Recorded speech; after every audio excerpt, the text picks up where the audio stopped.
ಕಾರಾಗೃಹದಲ್ಲಿ Prajwal Revanna mobile ಬಳಕೆ ಮಾಡಿರುವಂತ case ಇದೆಯಲ್ಲ, ಇದೀಗ ಪ್ರಜ್ವಲ್ಗೆ ಕೊಡಲಾಗ್ತಿದ್ದಂತ ಸವಲತ್ತಿಗೆ ಕತ್ತರಿ ಬಿದ್ದಿದೆ.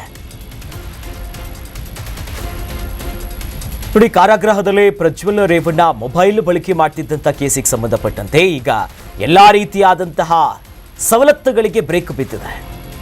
ವಿಶೇಷ ಬ್ಯಾರಕ್ನಿಂದ ಬೇರೆಡೆ ಅವರನ್ನ ಸ್ಥಳಾಂತರ ಮಾಡಿದ್ದಾರೆ. ಇಷ್ಟು ದಿನ ಬೇಕಾಯ್ತಾ ಅಂತ ಅಧಿಕಾರಿಗಳಿಗೆ 22 ಕೈದಿಗಳಿರುವಂತಹ ಬ್ಯಾರಕ್ಗೆ ಪ್ರಜ್ವಲನ್ನ ಶಿಫ್ಟ್ ಮಾಡಿದ್ದಾರೆ. ಪ್ರಜ್ವಲ್ ಸೆಲ್ ಬಳಕೆಯಿಂದ ದಚ್ಚುಗೆ ಎಫೆಕ್ಟ್ ಆಗ್ತಾ ಇದೆ. ಈಗ ಪವಿತ್ರ ಗೌಡಗೂ ಮಾಜಿ ಸಂಸದ ಕಂಟಕವನ್ನ ತರ್ತಿದ್ದಾರೆ. ಹೈ ಪ್ರೊಫೈಲ್ ಕೈದಿಗಳ ಮೇಲೆ ಕಣ್ಗಾವಲು, ಎಷ್ಟೇ ಕಣ್ಗಾವಲಿದ್ರು ಕೂಡ ಅದರ ಬಣ್ಣ ಅಷ್ಟೇನೆ, ಏನೂ ಕೂಡ ಮಾಸುವುದಿಲ್ಲ. ಪರಪ್ಪನ ಅಗ್ರಹಾರದಲ್ಲಿ ಇತ್ತೀಚೆಗಷ್ಟೇ ನೋಡಿದ್ವಿ, ಈ ಜೈಲಿನಲ್ಲಿರುವಂಥ ಅಪರಾಧಿಗಳು ಕೈದಿಗಳೆಲ್ಲ ಮೊಬೈಲ್ ಏನು, ಟಿವಿ ಏನು, ಐಷಾರಾಮಿ ಟ್ರೀಟ್ಮೆಂಟ್ಗಳು ಬರ್ತಿತ್ತು. ಅದರಲ್ಲಿ ಒಂದು ವಿಡಿಯೋ ಸಿಕ್ಕಾಪಟ್ಟೆ ವೈರಲ್ ಆಗಿದ್ದು ಮಾಜಿ ಸಂಸದ ಪ್ರಜ್ವಲ್ದು. ಈಗಾಗಲೇ ಪ್ರಕರಣದಲ್ಲಿ ಒಳಗಿದ್ದಾರೆ, ಅಪರಾಧಿಯಾಗಿ ಕೂತಿದ್ದಾರೆ, ಜೀವಾವಧಿ ಆ ಶಿಕ್ಷೆಯನ್ನು ಅನುಭವಿಸ್ತಾ. ಆದರೆ ಮೊಬೈಲ್ ಬಳಕೆ ಮಾಡ್ತಿದ್ದ ವಿಚಾರ ಹೊರಬರ್ತಿದ್ದಂತೆ ಕೇಸ್ ಆಗುತ್ತೆ, ಆ ವಿಡಿಯೋಗಳು ಸಂಚಲನ ಮೂಡಿಸುತ್ತೆ. ಅಧಿಕಾರಿಗಳು ಸಡನ್ ಆಗೆಲ್ಲ ರೇಡ್ ಮಾಡಿದ್ರು. ನಂತರ ಅವರನ್ನ ವಿಶೇಷ ಬ್ಯಾರಕ್ನಲ್ಲಿ ಇಷ್ಟು ದಿನ ಯಾಕೆ ಇಟ್ಟಿದ್ರು ಅಂತ ಅಧಿಕಾರಿಗಳು ಮಾತನಾಡಬೇಕು ಮೊದಲಿಗೆ. ನಂತರ ಅವೆಲ್ಲದಕ್ಕೂ ಕೂಡ ಬ್ರೇಕ್ ಬಿದ್ದೀಗ ಒಂದು 22 ಜನ ಇರುವಂಥ ಬ್ಯಾರಕ್ನಲ್ಲಿ, ಆ ದೊಡ್ಡ ಬ್ಯಾರಕ್ನಲ್ಲಿ ಇವ್ರನ್ನ ಇಟ್ಟಿದ್ದಾರಂತೆ. ಹಾಗಾಗಿ ಈ ಎಫೆಕ್ಟ್ ಯಾರಿಗೆ ಹೋಗ್ತಾ ಇದೆಯಾ ಅಂತಂದ್ರೆ ಅದೇ ಜೈಲಿನಲ್ಲಿರುವಂಥ ನಟ ದರ್ಶನ್ ಮತ್ತು ಪವಿತ್ರ ಗೌಡ, ಇವರೆಲ್ಲ ಈಗ ವಿಚಾರಣಾ ದಿನ ಕೈದಿಗಳಾಗಿರುವಂಥದ್ದು. ಹಾಗಾಗಿ ಇವ್ರಿಗೂ ಕೂಡ ಒಂದಿಷ್ಟು ಹೈ ಅಲರ್ಟ್ ಇದೆ. ಹೈ ಪ್ರೊಫೈಲ್ ಕೇಸು, ಇಂಥ ಯಾರ್ಯಾರು ಇರ್ತಾರೆ ಅವರೆಲ್ಲರ ಮೇಲೂ ಕೂಡ ಹೆಚ್ಚಿನ ನಿಗಾವನ್ನು ವಹಿಸಲಾಗಿದೆ.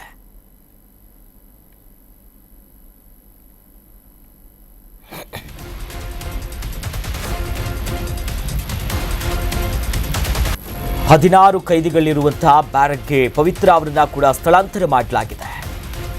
ಸ್ಪೆಷಲ್ ಬ್ಯಾರಕ್ನಿಂದ ಜನರಲ್ ಬ್ಯಾರಕ್ಗೆ ಶಿಫ್ಟ್ ಮಾಡಿದ್ದಾರೆ. ದಚ್ಚು ಬ್ಯಾರಕ್ ಬಳಿ ಹೆಚ್ಚು ಸಿಬ್ಬಂದಿಯನ್ನ ಹಾಕಿ ಭದ್ರತೆಯನ್ನ ಕೊಡಲಾಗ್ತಿದೆ. ದಚ್ಚು ಪವಿತ್ರ ಮೇಲೆ ಸಿಸಿಟಿವಿ ಕ್ಯಾಮೆರಾ ಕಣ್ಣಿದೆ. ಮುಂಜಾಗ್ರತೆಯಾಗಿ ಜೈಲಿನ ಡಿಜಿಪಿ ಅಲೋಕ್ ಕುಮಾರ್ ಅವರು ಒಂದಿಷ್ಟು ಕಟ್ಟುನಿಟ್ಟಿನ ಕ್ರಮ ತಗೊಂಡಿದ್ದಾರೆ. ಆರೋಪಿ ಪ್ರದೋಷ್ ಸೆಲ್ಗೆ ಭದ್ರತೆಯನ್ನ ಹೆಚ್ಚಿಸಿದ್ದಾರೆ. ಈಗಾಗಲೇ ಸೆಂಟ್ರಲ್ ಜೈಲಿನಲ್ಲಿ ಭದ್ರತೆಯನ್ನ ಹೆಚ್ಚಿಸಿದ್ದಾರೆ ಆಫೀಸರ್ಸ್. ಈ ವಿಚಾರಗಳು ಸಿಕ್ಕಾಪಟ್ಟೆ ಚರ್ಚೆ ಆಗ್ತಿದ್ದಂತೆ ಈ ಹೈ ಪ್ರೊಫೈಲ್ ಕೇಸಲ್ಲಿ ಯಾರ್ಯಾರು ಗುರುತಿಸ್ಕೊಂಡಿದ್ರು ನೋಡಿ. ಈಗ ಈ ಪ್ರಜ್ವಲ್ ಕಥೆನೇ ಬೇರೆ, ನಟ ದರ್ಶನ್ ಮತ್ತು ಪವಿತ್ರ ಅವರ ಕೇಸೇ ಬೇರೆ.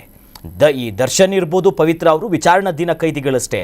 ಆದರೆ ಈ ಪ್ರಜ್ವಲ್ಲು ಇವರೆಲ್ಲ ಅಪರಾಧಿಗಳು, ಇವ್ರು ಮಾಡಿದ ತಪ್ಪು ಸಾಬೀತಾಗಿದೆ, ಹಾಗಾಗಿ ಶಿಕ್ಷೆ ಅನುಭವಿಸ್ತಿರೋದು.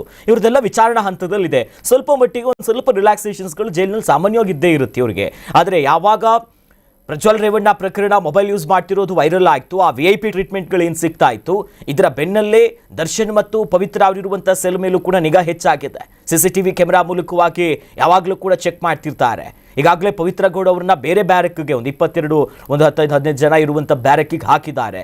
ಮುಂಜಾಗ್ರತಾ ಕ್ರಮವಾಗಿಯೇ DGP ಅಲೋಕ್ ಕುಮಾರ್ ಅವರು ತೆಗೆದುಕೊಂಡಿರುವಂಥ ಕ್ರಮ ಏನು, ಮಾಫಿ ಸಾಕ್ಷಿಯಾಗಿ ಮುಂದೆ ಬಂದಿರುವಂಥ ಆರೋಪಿ ಪ್ರದೋಷ್ ಏನಿದ್ದಾನೆ, ದರ್ಶನ್ ಅವರ ಸ್ನೇಹಿತ, ಆತನಿಗೂ ಕೂಡ ಹೆಚ್ಚಿನ ಭದ್ರತೆಯನ್ನ ಕೊಡ್ತಾ ಇದ್ದಾರೆ. ಸೆಂಟ್ರಲ್ ಜೈಲಿನಲ್ಲಿ ಅಧಿಕಾರಿಗಳಂತೂ ಈಗ ಅಲರ್ಟ್ ಆಗಿದ್ದು ಮುಂದೆ ಯಾವುದೇ ರೀತಿಯಾದಂಥ ಎಡವಟ್ಟುಗಳಾಗಬಾರದು ಅನ್ನೋ ನಿಟ್ಟಿನಲ್ಲಿ ಕಾರ್ಯಪ್ರವೃತ್ತರಾಗಿದ್ದಾರೆ.